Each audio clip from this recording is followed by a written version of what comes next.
Our elevator in our building broke about 2 months ago.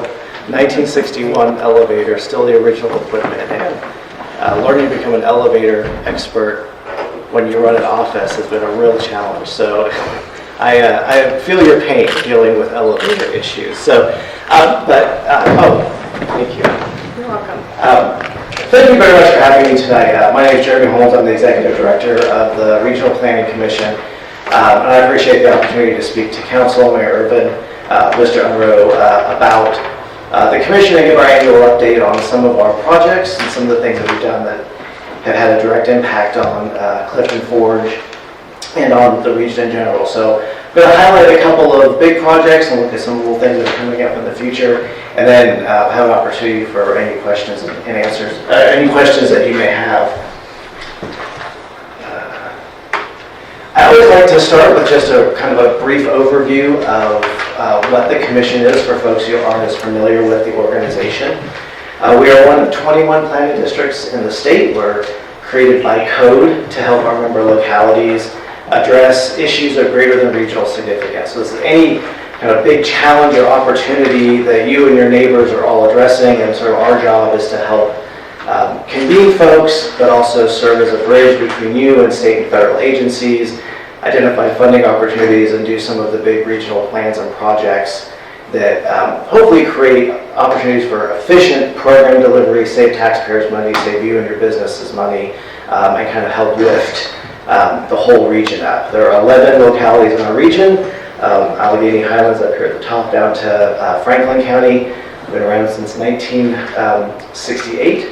And I think that we're broadly a pretty good investment. If you can see on your sheet there that for every dollar that comes into the Commission from our local dues, we leverage that to another $11 from state, federal, and other sources. And that's all money that comes from federal government or from Richmond and then gets reinvested in people and places here in the region we serve, whether that's with some of the big regional planning projects that I mentioned or in direct funding and services. And I'm going to talk about some examples of that with the Ready Appalachia program here in a moment. A new thing that we started this year that we're really excited about is the Commission has developed its first ever legislative agenda. We've generally not gotten too involved with Richmond, but our board, including Ms. Roanoke and Mr. Unroe, voted to have the Commission start to be more proactive in Richmond about the needs of our region and particularly of our rural localities. So I'd like to send a special thank you to Ms. Roanoke. She has been serving on the legislative committee, and there's been a lot of time and travel involved in that, but she's been a great advocate for the needs of Clifton Forge and the needs of our rural localities within the region and across Virginia that I think will be really important in the work that we hope to do in the upcoming General Assembly session, which is just getting started. So, Ms. Roanoke, I'm afraid there's more work yet to do, but we're very excited to have you, and the town is well represented in your assistance on that committee. I want to talk now about just a couple of big projects that are things that the town is involved in or can take advantage of.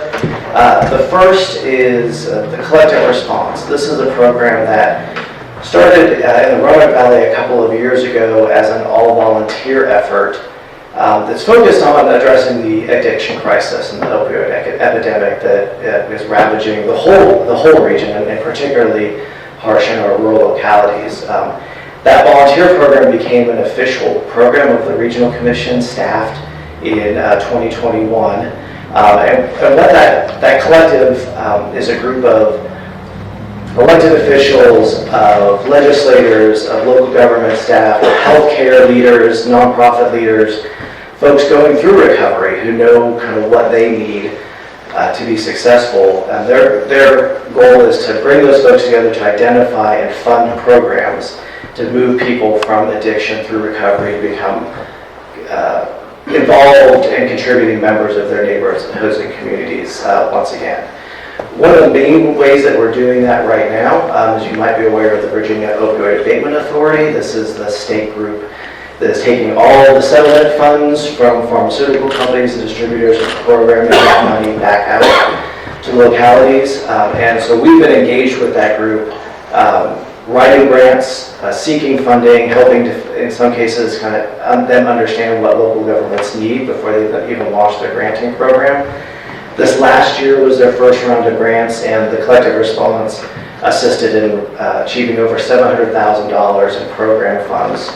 This first round, it was focused on grants applications made by the city of Roanoke and Roanoke County, but that was just the first round. We learned a lot, and now we're doing more to try to help all of our member localities. We submitted about a Tottenham planning grant last fall, and the next application deadline for the next coming grant funding is April 1st. One of the really exciting opportunities there is what the VOAA calls their cooperative partnership project. So if two or more localities can get together behind a particular need, whether that's workforce or housing, healthcare service, whatever that happens to be, there's a whole other pot of funding that isn't what's going directly to counties and cities right now that is available to get those programs started. As a matter of fact, $500,000 of that $700,000 was from that cooperative grant program. And we can provide all the technical assistance, grant writing assistance, convene folks, and of course we have all those healthcare leaders and nonprofit leaders already engaged. So this is a great opportunity if the town has a need. If you want to grow a program, start a new program that have anything to do with recovery, talk to us, and our collective response staff can kind of help develop that and then do the grant writing assistance. We did all the narrative for the city and got all that submitted, and then they got the money and programmed it back out. So that's something you can take advantage of right now, and that funding is going to go for 17 years, we think. So there's lots of opportunities to make sure that those funds do come and invest in folks here in Clifton Forge. One of the big areas we work in is transportation. And so we've been spending a lot of time these last couple of months looking at some changes that were proposed at the state about how they funded their Smart Scale program. And essentially what we saw was that the state wanted to change the rules to make sure a lot more money went to Northern Virginia and came out of the rest of the state, in particular our rural localities. So since about October, we've been really engaged with the CTB, with our CTB member Ray Smoot, with VDOT staff on understanding what those changes are, working with the Commonwealth Transportation member boards to talk about what the potential impacts and dangers for our region. If you've ever sat down and watched a 3-hour CTB meeting, it is not the most exciting thing in the world, but that's one of the things our staff has been doing to make sure we understand why they're making the decisions, who's advocating for things, and so forth.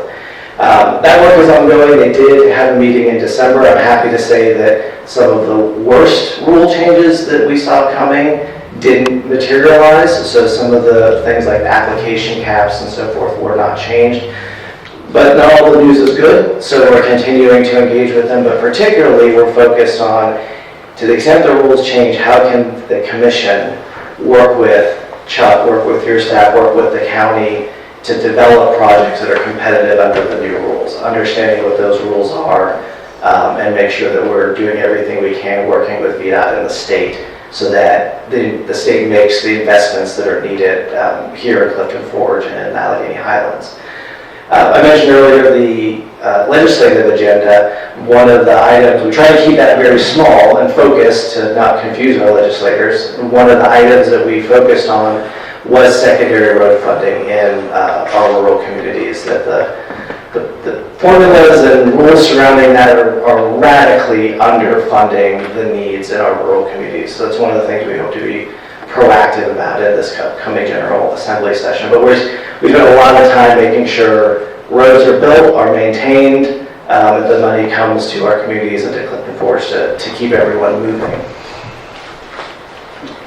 The last program I want to talk about in terms of big programs is a new offering from the Appalachian Regional Commission called Ready Appalachia. And essentially what this is the Appalachian Regional Commission knows that through the Infrastructure Investment and Jobs Act and the Inflation Reduction Act, there is more money than we have ever seen at pretty much every federal program out there, whether it's USDA, DOT, EPA. Everyone has a ton of money that they need to try to get out the door in the next couple of years. years. But unfortunately, a lot of that money was programmed in nationally competitive grants. And the ARC knows, and we know, you probably know, our small rural communities do not have the resources to research and write grants and compete with a Hampton Roads or a Philadelphia or a Portland, Oregon. Chuck is great, but you would need 3 of him just to read the grant applications, much less write these things. So what the ARC has done is they've made funding available to all of their local development districts, is yet another thing that planning districts are called in the Appalachian Regional Commission. In our case, to fully fund grant writers to help the town and the Highlands, when they've identified a grant, do all the work that it takes to get one of these grants written and submitted and make them competitive. So we're in the process now of developing a bench of grant writers, some from the state, some from elsewhere across the country, who have all shown success in competing for these big federal grants. We're going to form a bench of them, and it's going to be as easy as if you have a need or you see a grant, Mr. Unroe can call me and say, I've got this project, who can write that? I'll match him up with someone, and within the week, you've got a professional grant writer who's doing all the work. And getting that submitted, and I'd love to guarantee that it'll win, but I can't do that, but we will make sure that the grant is as strong as it can be, and from someone who are often writing grants for these other big localities, and they know what they're doing, and they know what these federal agencies want to see. So we've received $100,000 over the next 2 years to fund that. We hope next week to get those grant writers on that bench all ready to go, and we hope to launch this later this month or early in February. So we're going to look at holding some community meetings and do some other programs to launch that. The flip side of that is if a grant comes and you don't know what you need or what's a good fit, these folks will also help you look at plans, projects. Is there something that you haven't thought of yet that is a good fit? Funding opportunities so the town does not miss out on some of these once-in-a-lifetime revenues that these federal agencies are seeing. So those are a couple of the big projects. There's always stuff going on at the commission. We'd be here all night if I kind of list everything that we were working on. But those are some of the big things that have an immediate impact on the town. Of course, we're always working on stuff. A couple of things that we're looking at upcoming right now. So we've just started a planning process looking at electric vehicles. The news is constantly talking about electric vehicles. There's a ton of money out there for charging stations right now. Our main interest is making sure that rural communities get the infrastructure investment they need so that if people are driving those electric vehicles, they don't pass by Clifton Forge, that they know that they can stop here, they'll have the resources, you can work with your businesses and have the right ordinances, infrastructure, everything in place to take advantage of those funding sources. Maybe more importantly, what we're really interested in our rural communities is when someone has to park their car and charge it for 20 or 30 minutes, can they shop, eat, etc., spend money in these towns, and what opportunities are there to use charging infrastructure potentially as economic development in some of our smaller communities. So that study's underway. It should be done by June, so we'll have more on that coming.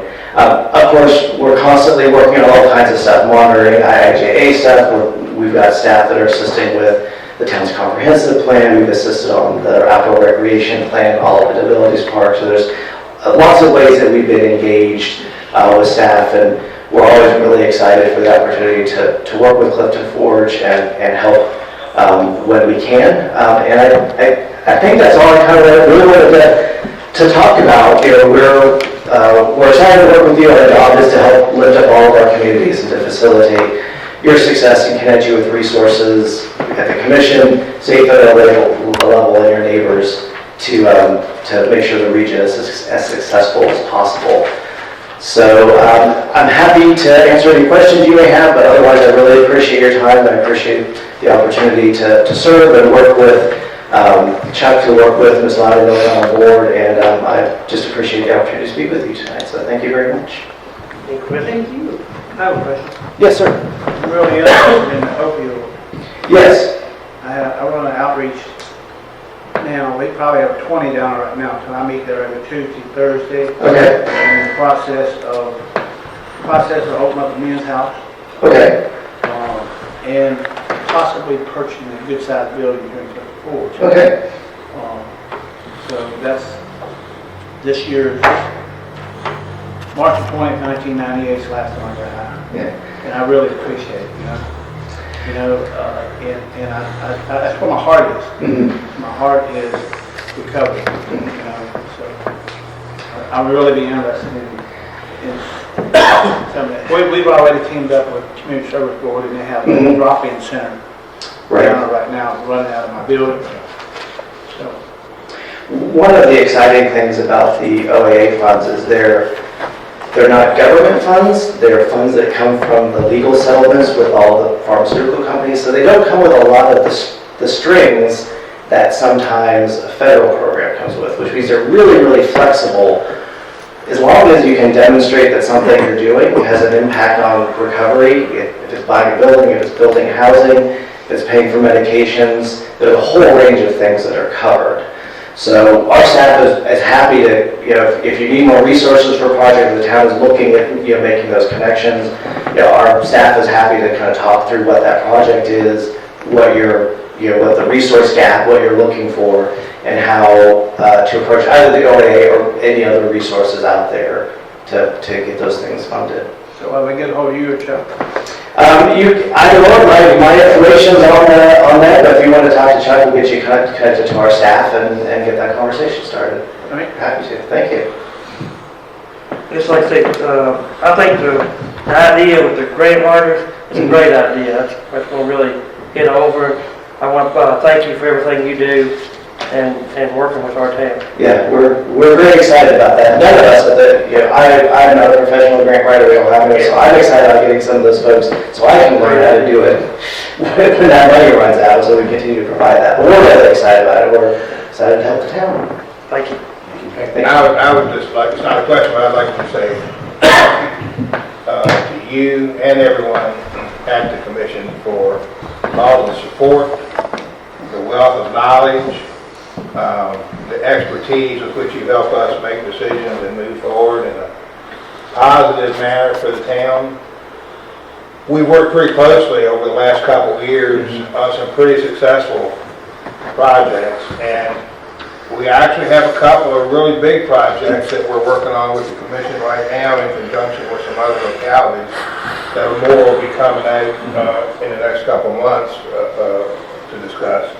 And then, we've been the recipient of 3 grants that have actually been overseen and written by commission staff for us. And what I'm going to talk about tonight, that's the Go Outdoor Virginia funding grant to fund the Hazel Run Trail Addition and Conservation Area. It's a $40,000 grant. And that grant was written in conjunction with an employee of Jeremy's at the commission at no cost to the town.